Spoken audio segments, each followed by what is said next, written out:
18 prime देख रहे हैं आप सबके साथ मैं हूं प्रियंका राय। बुलेटिन की शुरुआत करेंगे हमास और इजराइल के बीच चल रहे युद्ध के साथ, जहां एक और दोनों देशों को नुकसान हो रहा है तो वहीं दूसरी ओर हमास में न सिर्फ आतंकी मारे जा रहे हैं बल्कि हमास के जो आम लोग हैं, आम जनता है, उन्हें भी लगातार नुकसान पहुंच रहा है, उनकी भी मौतें हो रही हैं, जिसे लेकर अब हमास लगातार युद्ध विराम की कोशिशें कर रहा है, लेकिन इजराइल है कि मानता नहीं। देखिए इस रिपोर्ट में।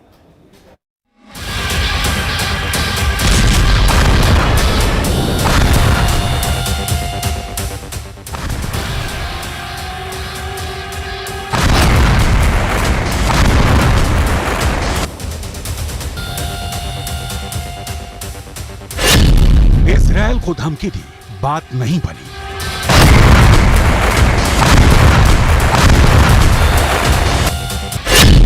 कुछ बंधकों को रिहा भी किया, बात नहीं बनी।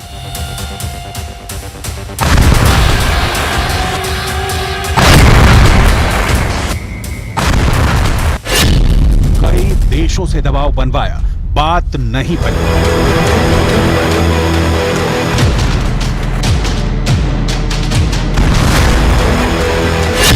साथी संगठनों से हमला करवाया, बात नहीं बनी।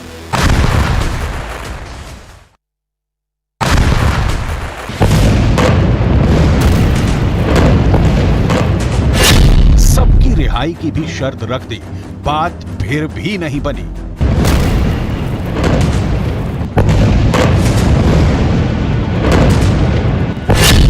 अब हमास ने दे दी है इमोशनल धमकी। सवाल फिर वही है, क्या बनेगी बात?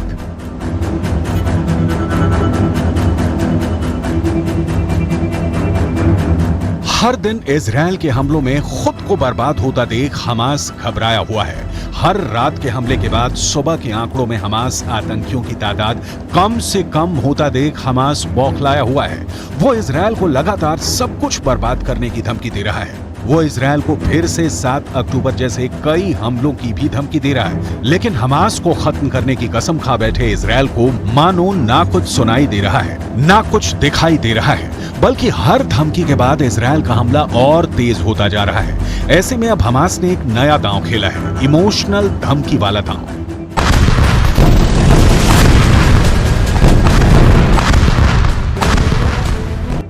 इजराइल के न्यूज पोर्टल के मुताबिक हमास ने अब अपने कब्जे में लिए इजरायली बंधकों के जरिए सरकार पर दबाव बनाने का प्लान शुरू किया है। इजरायली बंधकों के परिवार वालों को हमास की तरफ से मोबाइल पर मैसेज भेजे जा रहे हैं, जिसमें लिखा है कि अल कसाम का संदेश है, अगर आप बंधक बनाए गए अपनों के बारे में जानकारी चाहते हैं तो नीचे दिए गए लिंक पर क्लिक करें।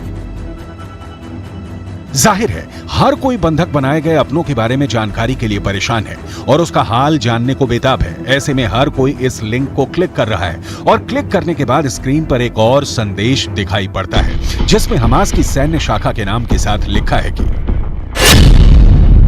हमने आपकी सरकार को कैदियों की अदला बदली की पेशकश की है, लेकिन आपकी सरकार की तरफ से इसे नामंजूर कर दिया गया। हम आपको बताना चाहते हैं कि हम वही संदेश आप तक पहुंचाना चाहते हैं कि हम इजराइल के सभी बंधकों को रिहा करने को तैयार हैं, बशर्ते आपकी सरकार फिलिस्तीन के सभी कैदियों को रिहा करे।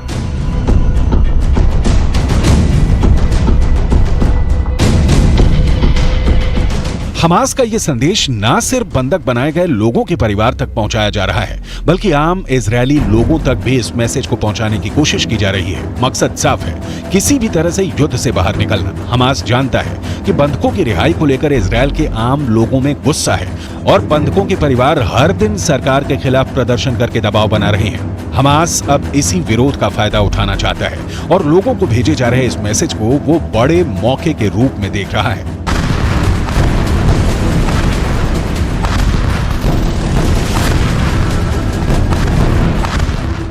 हमास जानता है कि अगर यह कार्ड काम कर गया तो कुछ बंधकों की रिहाई मात्र से ही वो इस जंग को बिना किसी नुकसान के जीत लेगा, क्योंकि नागरिकों की बंधक बनाने की रणनीति ही इस जंग से बाहर निकालने के लिए बनाई गई थी। तो फिलिस्तीन के कैदियों की रिहाई हो जाएगी, इजरायल के पास हमले के लिए एक बड़ी वजह खत्म हो जाएगी, इजरायल पर साथी देशों का भी दबाव बढ़ेगा, समर्थक देश युद्ध विराम के लिए और मुखर होंगे और हमास पूरी तरह से बर्बाद होने से खुद को बचा लेगा। लेकिन इजरायल के प्रधानमंत्री नेतन्याहू के रुख और आक्रामकता को देखकर यह कह पाना मुश्किल है कि हमास का यह प्लान कितना कामयाब होगा, क्योंकि हर तरफ से हमले और दबाव के बाद भी इजरायल रत्ती भर भी पीछे नहीं हटा है और हमास को खत्म करने के लिए वो युद्ध के हर दिन को पिछले दिन के मुकाबले ज्यादा खौफनाक और आक्रामक बनाता जा रहा है। ऐसे में हमास की ये इमोशनल धमकी प्लान कामयाब होगी, इसमें शक तो जरूर है।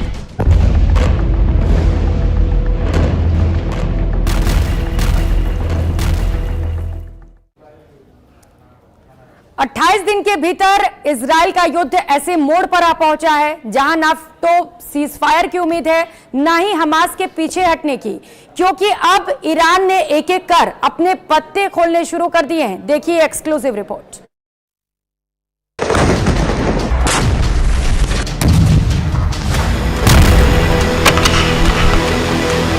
इजराइल के खिलाफ पलट गया गेम।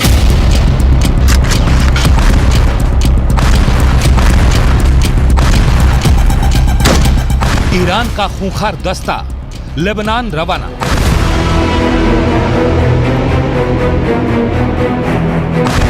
युद्ध में आया हमास का नया साथी। हमास के खिलाफ जंग लड़ रहे इजराइल को अब तक हिजबुल्लाह और हूथी विद्रोही ही उलझा रहे थे। लेबनान और यमन की जमीन से इजराइल के खिलाफ रह रहकर हमले हो रहे थे, लेकिन ना तो हिजबुल्लाह ही अब तक जंग में खुलकर उतरा और ना ही हूथी। लेकिन अब युद्ध के 28वें दिन इजराइल को एक ही समय पर चौतरफा घेरने का प्लान तैयार हो गया है।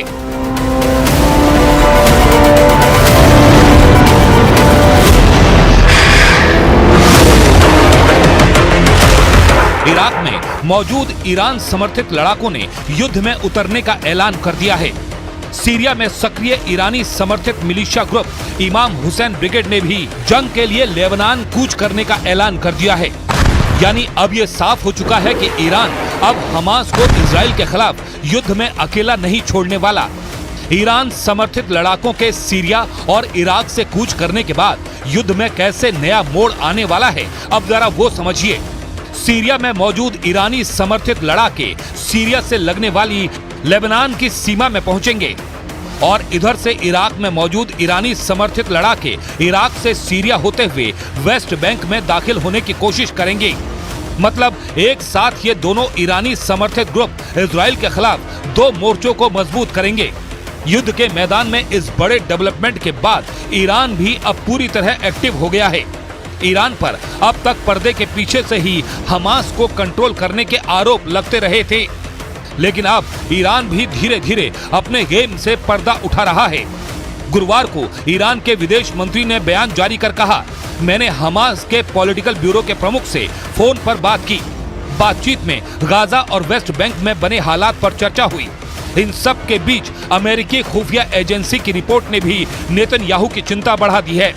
अमेरिकी खुफिया रिपोर्ट में कहा गया है कि सीरिया की बशर सरकार हिजबुल्लाह की मदद की तैयारी कर रही है। सीरिया की सरकार हिजबुल्लाह को रूस की मिसाइल डिफेंस सिस्टम भेजने को तैयार हो गई है। सीरिया ये मिसाइल सिस्टम रूस की वैगनर ग्रुप के जरिए हिजबुल्लाह तक पहुंचाएगा।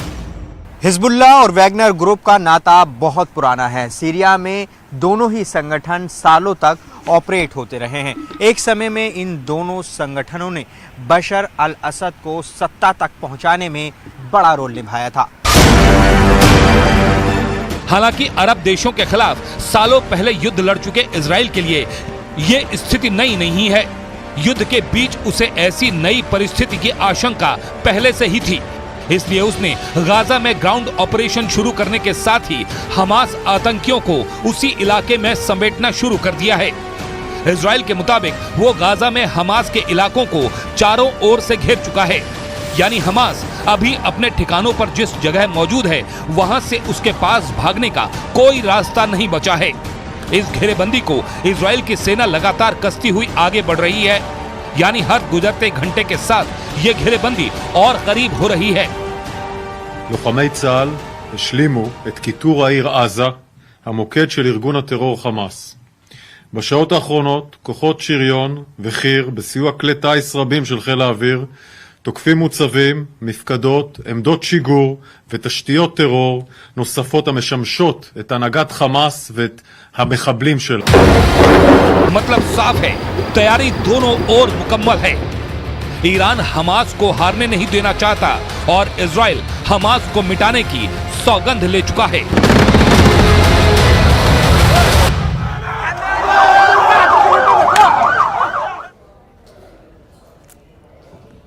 तो इजराइल और हमास का युद्ध लगातार जारी है और पहली बार युद्ध में एआई यानी कि आर्टिफिशियल इंटेलिजेंस का भी प्रयोग किया गया है। इजराइल ने एआई का प्रयोग किया है और हमास के आतंकियों के कई ठिकानों को नेस्तनाबूद कर दिया है। कैसे, इस रिपोर्ट में देखिए।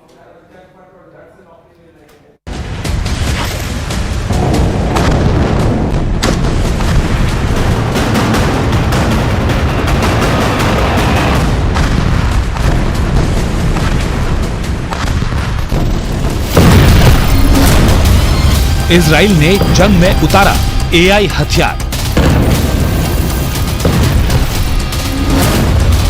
एआई ने 10 गुना बढ़ाई इजरायली सेना की ताकत।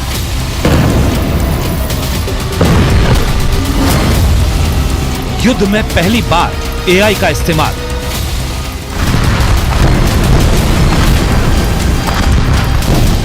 जी हां, इतिहास के पन्नों में साल 2023 युद्ध के मैदान में पहली बार एआई के इस्तेमाल के लिए जाना जाएगा। जिस एआई की असीम शक्ति को इंसानी सभ्यता के लिए बड़ा खतरा बताया जा रहा है, उसी एआई को इजराइल ने बिना किसी हिचक, बिना किसी गुरेज और बिना किसी परवाह के युद्ध के मैदान में उतार दिया है। इसी के साथ इजराइल दुनिया का पहला ऐसा देश बन गया है जिसने एआई को दुश्मनों के खात्मे के लिए इस्तेमाल किया है। आर्टिफिशियल इंटेलिजेंस को जंग का हिस्सा बनाने की तैयारी इजराइल कब से कर रहा था, ये आपको आगे बताएंगे। लेकिन उससे पहले ये जान लीजिए कि मौजूदा वक्त में गाजा पट्टी में हमास के ठिकानों पर रोजाना सैकड़ों बम बरसाने में एआई की भूमिका क्या है, क्योंकि तभी आप इस टेक्नोलॉजी की विनाशकारी ताकत का अंदाजा लगा पाएंगे और ये भी समझ पाएंगे कि कैसे भविष्य की जंग इंसान नहीं बल्कि एआई लड़ेंगे। तब शिकार बनेंगे इंसान और इंसानी दुश्मन को मारने का फैसला लेंगी एआई किलर मशीनें।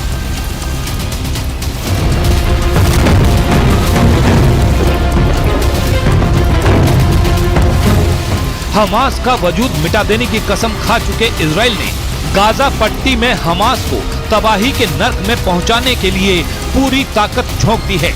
इसके लिए उसने अपना अब तक का सबसे ताकतवर हथियार और अपनी सबसे नायाब तकनीक एआई को भी जंग के मैदान में उतार दिया है। आईडीएफ यानी इजराइल डिफेंस फोर्स के मुताबिक इजराइल ने 7 अक्टूबर से शुरू हुए युद्ध में अब तक गाजा पट्टी में हमास के 11,000 से ज्यादा ठिकानों को नेस्तनाबूद किया है। यही नहीं, एक ही दिन में आईडीएफ ने हमास की 150 सुरंगों को भी तबाह कर दिया। हमास के इन 11,000 ठिकानों में से 90% ठिकानों को अकेले एआई ने ढूंढ निकाला। मतलब ये कि इजरायली फोर्स ने जितने वक्त में हमास के 10% ठिकानों को खोजा, उतने ही वक्त में एआई ने इजरायली फोर्स को हमास के 90% ठिकानों का पता बता दिया। अब जो आंकड़े हम आपको बताने जा रहे हैं, उसे जानकर आप हैरान रह जाएंगे, क्योंकि ये महज आंकड़े नहीं बल्कि इंसानी क्षमता और एआई की क्षमता के बीच जमीन आसमान का फर्क है। इजराइल के अखबार द यरूशलेम पोस्ट का दावा है कि 2019 से पहले आईडीएफ जहां 10 दिनों में हमास के 10 ठिकानों को खोज पाती थी, वहीं अब आईडीएफ 10 दिनों में हमास के 100 ठिकानों का टारगेट लॉक कर रही है।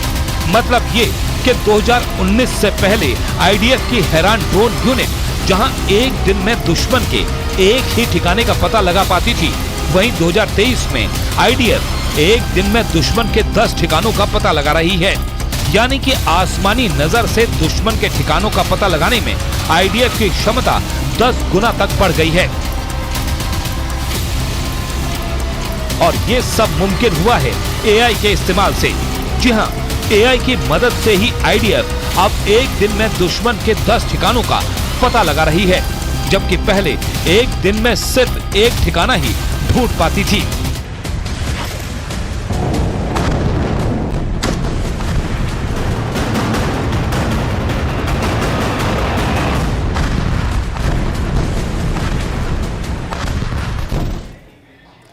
और फिलहाल यहाँ वक्त हो चला है छोटे से ब्रेक का, लेकिन ब्रेक के फौरन बाद आपको दिखाएंगे एल्विश यादव से जुड़ी खास खबर, तो बने रहिए हमारे साथ।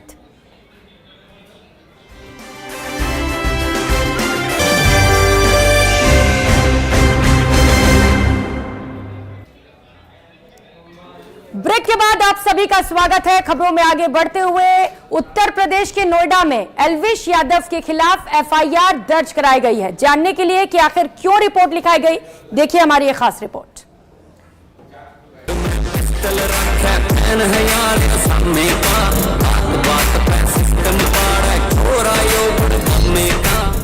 जितने भी आरोप मेरे ऊपर लगे हैं भाई, सारे बेबुनियाद हैं, सारे फेक हैं, 1% भी उनमें सच्चाई नहीं है। मैं पूरा सहयोग करने के लिए तैयार हूँ यूपी पुलिस के साथ। एल्विश एक ऐसा नाम जो आज की जनरेशन की पहली पसंद है। एल्विश एक यूट्यूबर जिसने कई रिकॉर्ड तोड़े।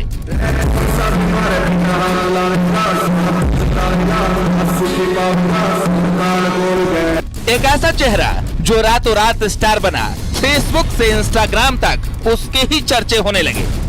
लेकिन एक रात इसी स्टार का काला चेहरा दुनिया के सामने आया, वो चेहरा जिससे सामना करना खुद एल्विश भी पसंद नहीं करता होगा। एनिमल वेलफेयर एसोसिएशन ऑफिसर के नाम से जो गौरव गुप्ता है, लक्ष्मी नगर रहने वाले, उन्होंने एक एफआईआर पंजीकृत कराई है कि उन्होंने एल्विश यादव से संपर्क किया था कि उन्हें सांपों की व्यवस्था करने के लिए, तो उन्होंने एक राहुल यादव नाम के व्यक्ति का नाम दिया था। बिग बॉस के ओटीटी का पहला विनर बना ये चेहरा दिल्ली, एनसीआर और हरियाणा के युवाओं का आइकॉन है। लेकिन इसी का दूसरा चेहरा है रेप पार्टियां, स्नेक वेनम और सांपों के तस्करी वाले गैंग से आखिर एल्विश का क्या रिश्ता है? क्या सच में एल्विश यादव रेप पार्टियां आयोजित कराता है? क्या सच में एल्विश सांपों की तस्करी और स्नेक वेनम के सौदागरों से मिला है, या सच कुछ और है? स्नेक वेनम का इस्तेमाल जो है प्लेजर ड्रग के रूप में कई पार्टियों में किया जाता है। इसको लेकर के काफी समय से हम लोग फॉलोअप में थे। पीएफए द्वारा इसको ट्रैप लगाया गया था, जिसमें ये कल लोग फंसे हैं और इनको अरेस्ट किया गया है। इन सभी बातों का सच एक ऑडियो में छिपा है, जिसे सुनेंगे तो सारा खेल समझ आ जाएगा। अब तक आपको एल्विश से जुड़ा पूरा विवाद समझ आ गया होगा। अब आगे आपको पूरी कहानी बताएंगे कि आखिर कैसे एक सोशल मीडिया स्टार नशे की काली दुनिया में फंसकर बदनाम हो गया, कैसे वो ट्रैप बिछाया गया जिसमें फंसे एल्विश अब सफाई पर सफाई पेश कर रहे हैं। पूरी कहानी बताएंगे अगले 10 मिनट में।